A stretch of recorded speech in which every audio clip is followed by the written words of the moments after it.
میرا بچہ 1 سال سے کم عمر کا ہے اور میری بیوی کو حمل ٹھہر گیا. ڈاکٹر کہتے ہیں کہ اب اس بچے کو دودھ نہ پلائے، حمل کے بعد دودھ خراب ہو جاتا ہے. قرآن میں 2 سال کا جو حکم ہے، تو کیا اگر وہ 2 سال ممکن ہو تب نا. اب یہ تو آپ نے امکان سے آگے حرکت کی ہے تو ٹھیک ہے، کوئی اور دودھ پلائے بکری گائے کا.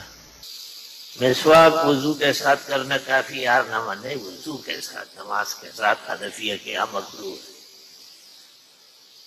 میں ایک گناہ میں مبتلا ہوں، گناہ کرنے کے بعد اللہ سے توبہ کرتا ہوں، آئندہ نہ کرنے کا پکا ارادہ. شیطان ملعون پھر مجھے اس گناہ پہ ڈالتا ہے. توبہ استغفار جاری رکھو، خیر ہو جائے گی. امام رکوع میں تھا، مقتدی نے نماز شروع کی اور رکوع میں گیا، مگر اس وقت امام نے اپنے رکوع سر اٹھایا. امام اور مقتدی کی کمر ایک چمک کے لیے جھکے ہوئے ملنا چاہیے تو رکوع مل جائے.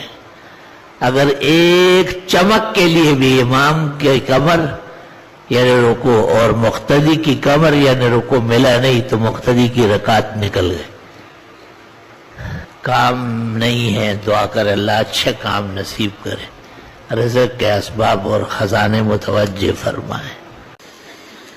3 مہینے سے بے روزگار ہوں، میرے بہت اچھی نوکری تھی، اچانک ختم ہوئی ہے. آپ سے میں دعا کرتا ہوں کثرت استغفار سے اور گھر کی بچیوں کا رات کو مغرب کے بعد سے رات تک سورہ واقعہ پڑھنے سے جلدی مالی پریشانی دور ہو جائے گی.